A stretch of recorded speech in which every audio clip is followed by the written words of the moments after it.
Let's keep going though. Afterwards, and I'm reading chapter 12, verses 14, I'm reading chapter 2, verses 12 through 14 all together at once right now.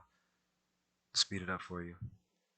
While lamenting Lucifer's afflictions and waves upon Adam, afterwards Mother Lilith returned to her and Adam's daughters, whom had established 4 different cities near rivers they each named, to lead them in a traditional path opposite of Mother Lucifer's. The first river's name was Pison, the second river's name was Gihon, the third river's name was Hiddekel, and the fourth river's name was the river Euphrates. The river Euphrates, or the river Euphrates, however you want to pronounce it.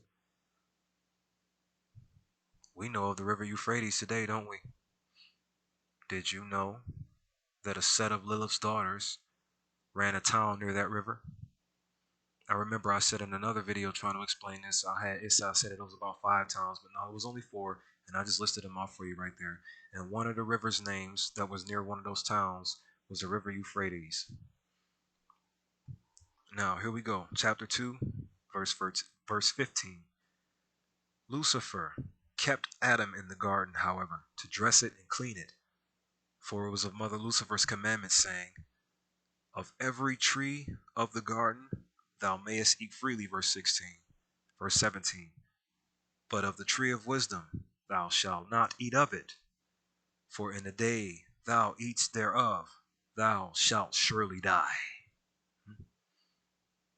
Verse 18, which were the exact words from Lucifer's mouth that drove Mother Lilith to that contemptuous state, then which drove Adam to that territorial state and split them. Then Lucifer said, it's not good for man to be alone. I will make him an helpmeet for him, or helper. Verse 19.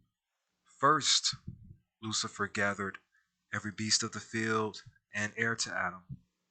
Verse 20. He was told to give them all names, and he did, but found none for his partner. Verse 21. After Adam was finished naming the animals and now wanting a partner. So in other words, it's like she just wanted to make him miss it a little bit, just trying to play some mind games and mind trickery. Verse 21, let's keep going. After Adam was finished naming the animals and now wanting a partner, Lucifer sent the animals away, settles on Adam again, and puts him to sleep again. And this time, she took the second half score, or 30 atomic number electrons, from his ribs, 100 atomic number protons from his heart, and 1 neutron from his mind, and closed the wombs thereof. Verse 22. With the 3 sets of energies, as well as the soul seed vessel fragment in her hand, together, she planted it within the dirt of the Eden's garden. And from the dirt arose the second fully grown, soul-born, soul seed planet female. Then Lucifer brought her to Adam to be named as well. Verse 23. Awakening and noticing this, as she was brought to him, Adam said, she shall be called woman, because she was taken out of man. Verse 24. Therefore shall a man leave his father and his mother, and shall cleave unto his wife, and they shall become one flesh. Verse 25. As Adam was speaking, the woman was shivering, for she was cold and uncomfortable, being naked. That is the end of chapter 2. Let's move on to chapter 3. Chapter 3 of Decolonizing the Story of Adam, Lilith, and Eve from the Bible. Here we are in chapter 3, and I'm going to be reading from verses 1 through 21, or I'm going to be decolonizing verses 1 through 21 of Genesis chapter 3. Now here we are at verse 1. Now the serpent mentioned here wasn't a serpent yet. wasn't a serpent yet. It was still Lilith. And Lilith was jealous over Adam's love to the new soul-born seed-planted woman. And she spent days watching from afar, more subtle than any other creature on the planet at that time. One day Lilith catches the woman in the garden alone and said unto her, Yea, hath Lucifer said, Ye shall not eat of every tree of the garden. Verse 2. And the woman replied to Lilith, saying, We may eat of the fruit of the trees of the garden.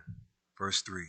But of the fruit of the tree in the middle of the garden, Lucifer said, Ye shall not eat of it, neither shall you touch it, lest you die. Verse 4. And Lilith said unto the woman, Ye shall not surely die. Verse 5. For Lucifer knows that in the day you eat thereof, then your eyes shall be opened, and ye shall be as gods, knowing good and evil. I'm going to stop right there for a second. Notice Eve's response to Lilith. When Eve said, in response to Lilith in verse 3, But of the fruit of the tree in the middle of the garden, Lucifer said, Ye shall not eat of it, neither shall you touch it, lest you die. If we didn't have the knowledge of good and evil, how would she know to obey something? If you didn't naturally come with the knowledge of good and evil like human beings did, and human beings do have the knowledge of good and evil, would you honestly be able to listen to an entity tell you something like that in that regard and then respect it? Because if you didn't have the knowledge of good and evil, meaning if you didn't know right from wrong already when you were born, naturally with the power to be able to do so, in other words, is what I'm trying to say. We naturally have the power to know what's right and wrong. And the reason why I say that is because our conscious minds naturally have the negative atom and the positive atom mixed in and blended together to become the balanced neutronic atom. We have the power of the negative and the positive. We have the power of the knowing of knowledge and good and evil already naturally. We have it naturally. We had it naturally. We are so incredible. We are. We are so powerful. We are so mighty. We are so magnificent. We are. We are the God.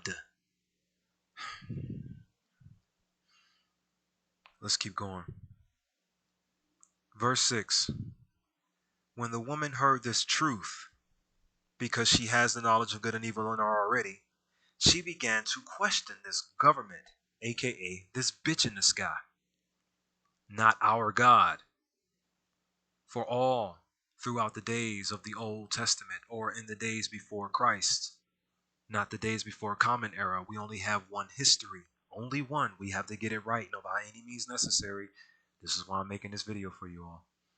We have to get our one history right. We have to. This is a piece of it. And I hope and pray that this may connect with all that you already know. Lucifer was the governor of our third plane of understanding. Before I go on, I'm going to go ahead and just have a side note for you. In the days before Christ, and actually in all the days of our lives, even unto the day of the day, we all live on three planes of understanding. We live on an intellectual plane, which is Yeshua's plane. We live on a spiritual plane, which is Yahweh's plane. And we live on a physical plane, which was originally Lucifer's plane. In other words, Lucifer was the governor of our physical plane. Yahweh is the governor of our spiritual plane. And Yeshua was the governor of our intellectual plane. But now the only entity we have in heaven right now governing us truly is our Father who art in heaven. That is it. For in the book of Revelation, when you study it logically, like I'm reading off these 3 chapters of Genesis to you logically, when you study the book of Revelation logically, you will see proof that Yeshua is the one who cast them out of heaven by popping those 7 seals. Do your research, my dear family. We can win this if we know what we got to fight with. I just want to read this story to you so you can know exactly what we have to fight with. Genesis chapter 3, verse 6.